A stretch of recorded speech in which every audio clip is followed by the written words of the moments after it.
Welcome to the Exposure Magazine podcast from the heart of the British nuclear test survivor community. Today on Veterans Memories, we are going to hear, Can Serving on a Nuclear Testing Site Ever Be Fun? By Sir Arthur G. Lawrence, FBE FIBA, as published in the autumn 2018 edition of Exposure Magazine. Can serving on a nuclear testing site ever be fun? The answer is yes, sometimes. I served with the RAF as inventory officer for the Combined Services Nuclear Testing Unit at Maralinga Range from 1958 to 1960.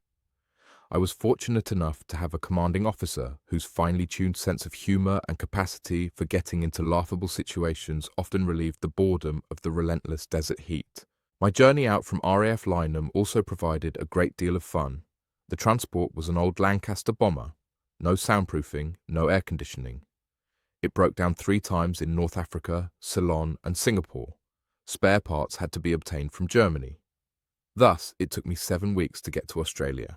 I had great fun in Ceylon, where on my second day I acquired a manservant for 9 old pence per day, a meticulous chap with good English and an infectious giggle. We went to most parts of the island, and the greetings from the locals were often hilarious. 3 weeks and then on to Singapore, another breakdown and another 3 weeks delay. Here, the first big laugh was that my quarters were amongst those being refurbished and redecorated, so I was billeted at the Britannia Hotel in the centre of town. I may have been unlucky not to get the raffles, which had recently been gutted by fire. There was an afternoon tea dance daily at the Happy Garden, 10 cents a dance to dance with a friendly pretty girl, but I do mean dance only. Good fun though. My tour of duty at Maralinga was set at 12 months, but with the squadron leader reluctant to let me go, I actually served 16 months.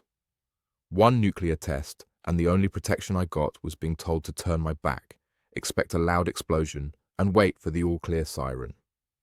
Little was understood of the effects of radiation in those days. Despite many humorous experiences with the squadron leader, I have to say Maralinga was an unpleasant experience and was influential in my decision to leave the RAF when my regular service was completed. In Civvy Street, I worked as a senior executive for 3 of the largest PLCs in Europe. Later, I formed my own companies in the property, security and film industries.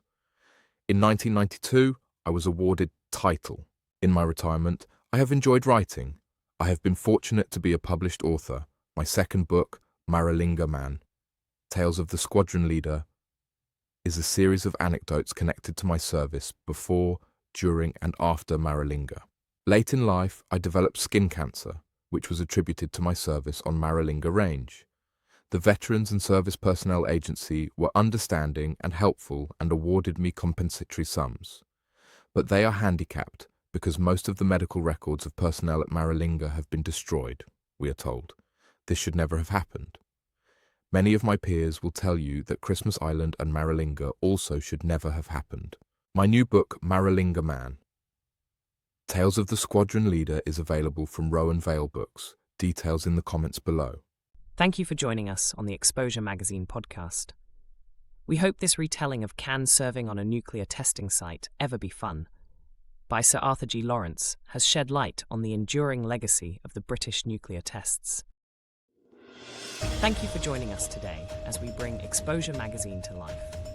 Like, subscribe and share for more great podcasts.